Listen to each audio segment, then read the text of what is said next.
I'm Emily Wu.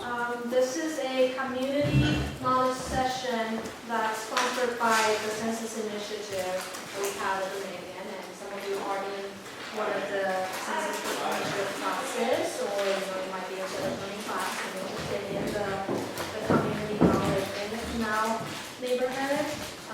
And today we have with us Lizbeth and Meredith, who are going to represent the community and share with us some of the data that will be important for us to understand the context and the issues, and also their own experiences. Thank you. So as Emily said, my name is Lizbeth. I'm a junior bio major and a cast minor. And today I'm going to be talking about the Canal Community Knowledge session.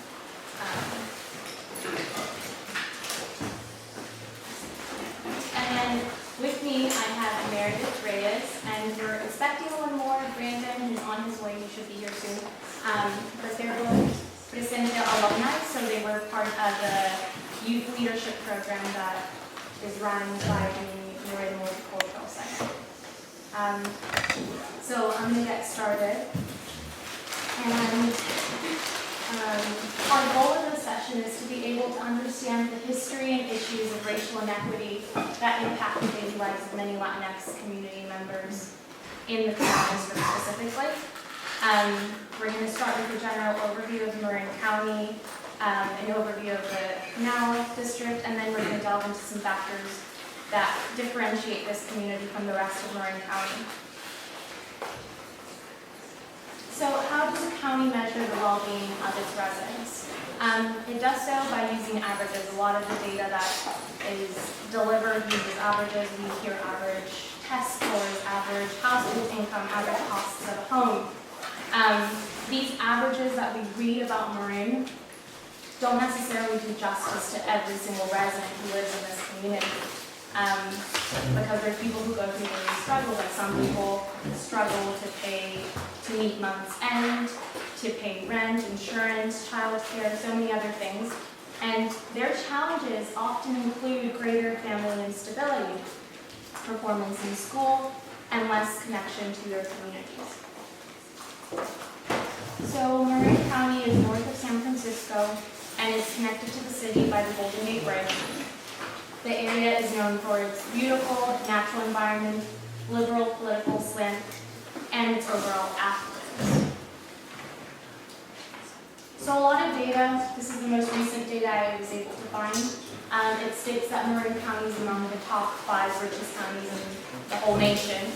Another one says that low income means less than $117,000.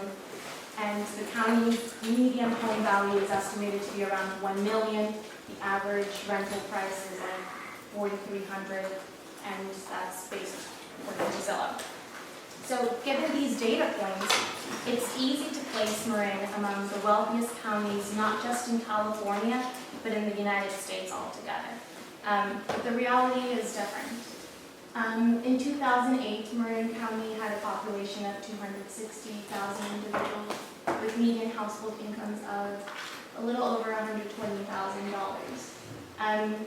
Median personal earnings in Marin can range anywhere from $21,000 to $81,000 per year per individual.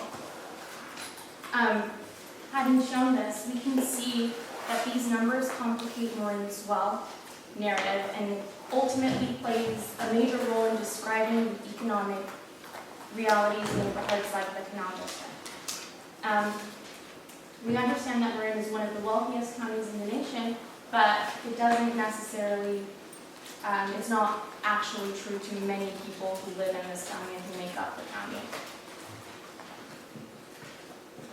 And this is an overview of the Canal District. Marin County's Canal District is located in San Rafael. The district is comprised of 2 neighborhoods in the central part of the city, surrounded by the San Francisco Bay, the San Rafael Canal, and the 101 Highway.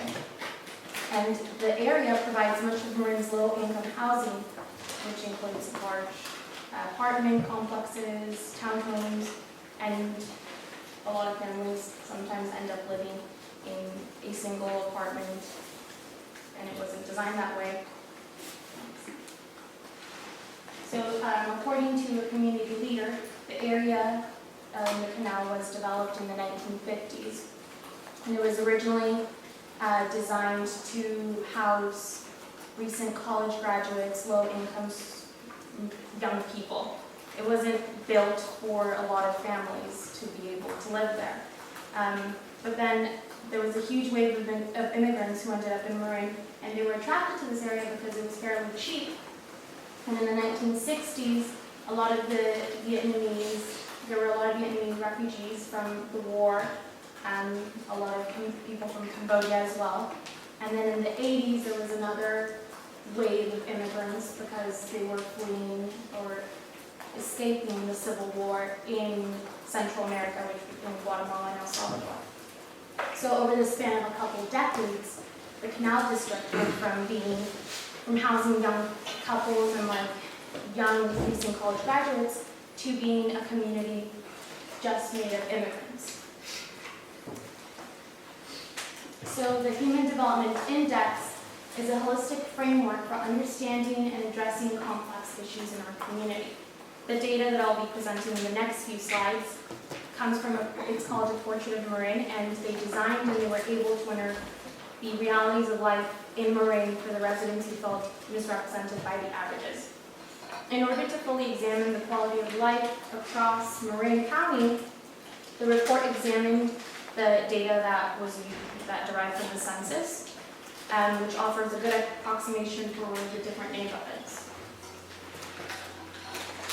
So the Human Development Index combines indicators of health like life expectancy, educational achievement, and school enrollment, and living standards, median personal earnings. And it's all comprised into a single score, and it ranges between 0 and 10. And the capabilities, this little diagram over here is a really good example because those little light bulbs are supposed to represent the different capabilities of every individual, which differs on a spectrum.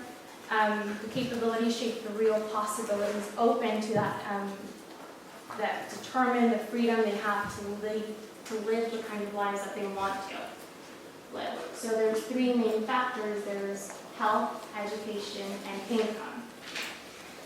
And then those three factors are then super scored, and that's what brings the HDI, the Human Development Index number. So these are just a few characteristics of Ross and Canal residents.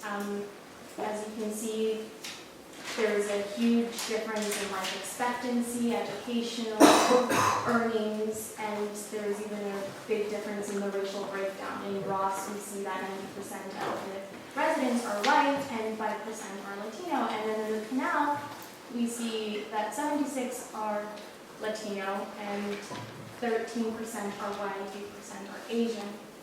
So these numbers highlight the immense disparity in health, educational achievement, wealth, and demographics across two neighborhoods located less than 15 minutes away from each other. Now, like I said, this data came from the Portrait of Marin. They made this data, but it could have been even more impactful, and we could have gained a greater understanding of where the Canal District fell if it was compared to the whole county, not just the most affluent county in the most affluent community in the county. So even though they're using Ross, you can still see that the Canal falls all the way at the bottom of the spectrum. So what fuels the gap in health? That map right there, you can see the difference in life expectancy from different communities in the county. I don't know if you can really see, but here is the Canal area over here, and then this is like Ross right here, the dark red. And from there, you can see that they have a higher life expectancy. So why is that? People in the Canal might not have access to healthy food. A lot of it is food deserts. Food deserts are low-income neighborhoods without ready access to healthy and affordable food. Typically, convenience stores, fast food outlets, and liquor stores predominate this area. Neighborhood conditions can also be a huge driving factor because neighborhoods influence our health. Maybe there's a higher rate of crime and violence, and a lot of people have perceived fear, and we'll get to that a little more later.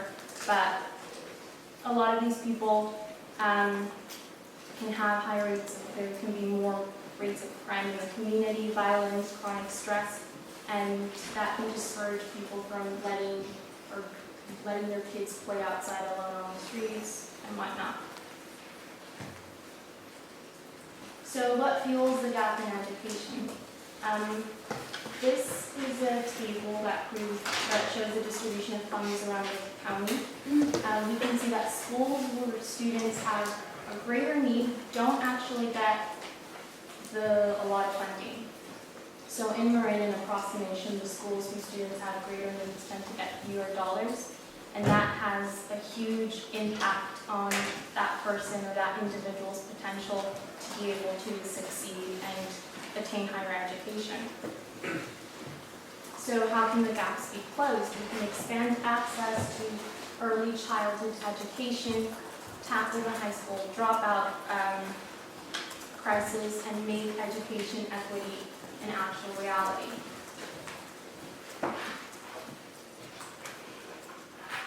So these two images also show the income distribution across the whole county. Median earnings range from $21,272 in San Rafael, in the Canal area, to almost 4 times that sum to $80,000 in the Tiburon area for an individual person. So high housing costs are a barrier to human development and commerce in Marin, and health and family impacts those who cobble together rent payments and struggle to meet month's ends. They're mostly in the Canal area. And like I said, a lot of the data that I used and presented in this slide came from a portrait of Marin.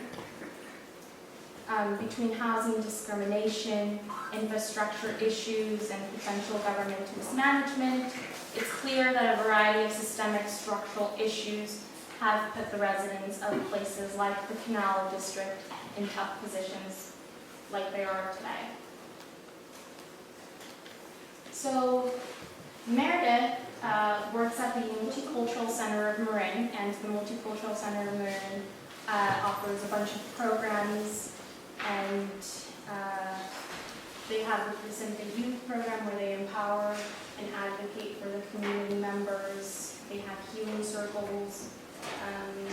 Meredith is going to talk a little bit more about the services that they offer, but the goal of this organization is to be able to educate and empower the community and inform them about the things that are going on.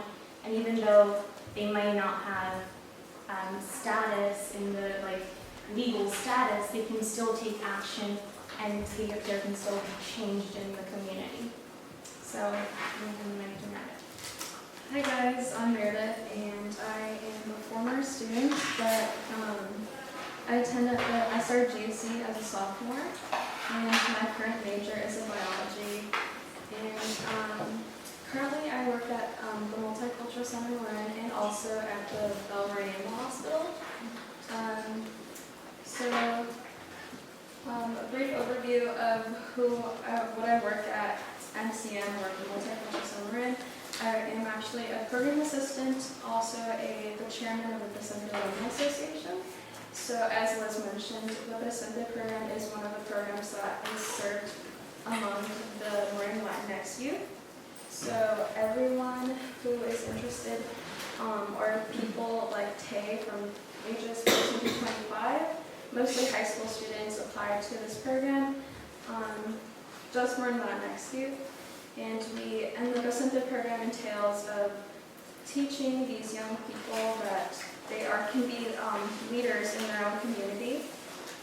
And we also teach them of who they are and their identity. And we also learn about the system that we are living in currently, and we also talk about like the Native Americans and how we're related to them, and also like systemic oppression. But yeah, so Brandon is not here yet, but he is also a student at College of Marin. He is actually a Tay Radio host, and that's another program at MCN. We do like a Tay Radio in Canal, where we do live sessions every Friday at 4 p.m. So that's what he does currently. And so we also, as the chairman of the Presente Alumni Association, these two, the Presente program is composed of like leadership, as I mentioned before. So these, they like graduate from 2 semesters, and they can go on to the Presente Alumni Association. And we also continue like bonding together, but also we also try to like build bridges. And we also did a collaboration with the Mill Valley Library, and we did a video on the Marin Latinx youth immigration stories. So